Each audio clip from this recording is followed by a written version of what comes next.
This tutorial is all about showing how to make beautiful salted watercolor backgrounds. You will need watercolor paper, liquid watercolor paint, sea salt, masking tape, paint boards, and a flat, large 1.5-inch watercolor brush. You will also need to have a spray bottle of water and a container of water so that you can clean your brush as you work.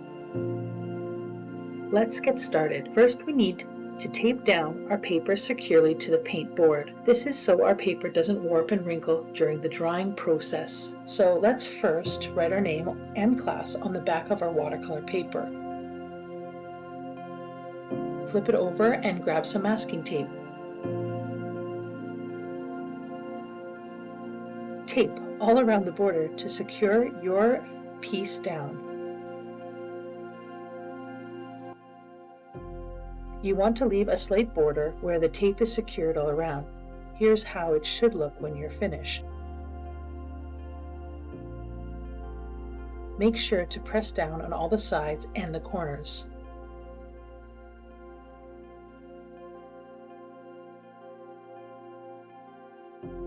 We will be placing our primary colors of red, yellow, and blue into our plastic palettes, leaving space between each of them for the new mixed colors. I like adding a purple too, which I place between the red and blue. Now you can make every color in the color wheel with these. But you must remember to keep your brush clean between each color mixed, and when you're transferring one little bit of color into another palette section.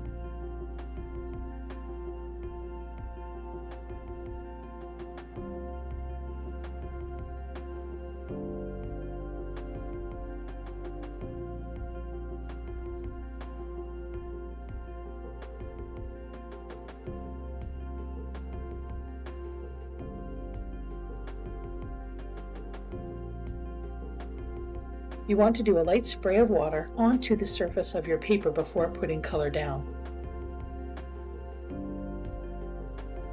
Once you start, you want to work quickly. Try not to leave any weight on the paper. You can begin using salt right away on the wet painted areas. Sprinkle salt down when an area is covered with paint. If the paint has dried, the salt effect won't work. Once an area has been salted, you must not paint on that area again. Move into another area that still needs to be painted.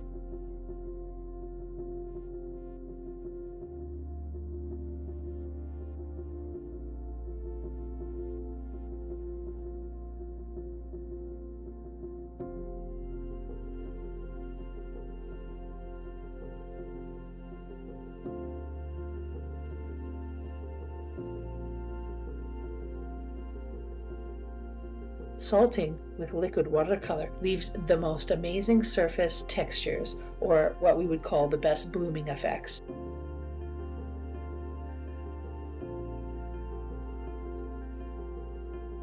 Misting with your water bottle also can push this blooming effect. Here you can see this happening already here.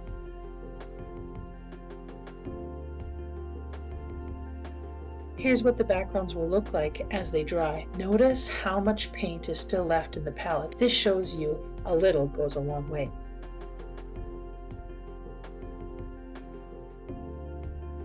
Only when your piece is completely dry do you want to remove the salt. Just brush it lightly with your hands.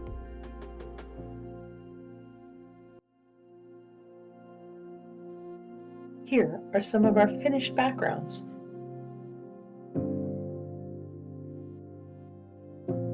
They turned out splendidly. Now it's time for you to make yours. Thank you for watching. Please subscribe to my channel for more ideas and art tips.